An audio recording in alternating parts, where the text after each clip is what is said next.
గంజాయి విక్రయిస్తున్న ఇద్దరు ఇంజనీరింగ్ విద్యార్థులతో పాటు గంజాయి వినియోగించే మరో ముగ్గురిని పోలీసులు అరెస్టు చేశారు.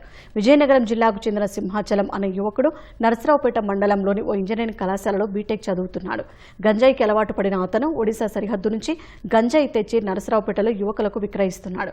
ఒకటో పట్టణ పోలీసులకు అందిన సమాచారం మేరకు ప్రకాష్ నగర్ రైల్వే స్టేషన్ సమీపంలో నిందితుడితో పాటు గంజాయి విక్రయిస్తున్న అతని స్నేహితుడు సాయినాథ్, గుంటూరుకు చెందిన జావేద్, రహంతుల్లా, అతావలి అనే నలుగురిని అదుపులోకి తీసుకున్నారు. వారి నుంచి 70,000 విలువ చేసే 1425 గ్రాముల గంజాయి, 800 నగదు స్వాధీనం చేసుకున్నారు. ప్రకాష్ నగర్ దగ్గర ఉన్నటువంటి బ్లైండ్ స్కూల్ దగ్గర కొంతమంది గంజాయి అమ్మటం మరియు గంజాయిని వాడకం చేస్తున్నారనే సమాచారం మీద రైడ్ చేయడం జరిగింది.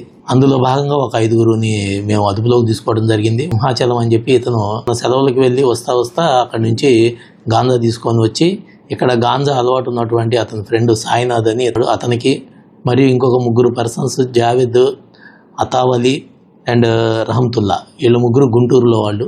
వీళ్ళందరికీ కూడా అమ్మటానికి అని చెప్పేసి అతను పిలవగా వీళ్ళందరూ బ్లైండ్ స్కూల్ దగ్గర ఉన్నటువంటి బ్రహ్మంగారి గుడి దగ్గర ఉండగా ఎంఆర్ఓ గారి సమక్షంలో రైడ్ చేయడం జరిగింది.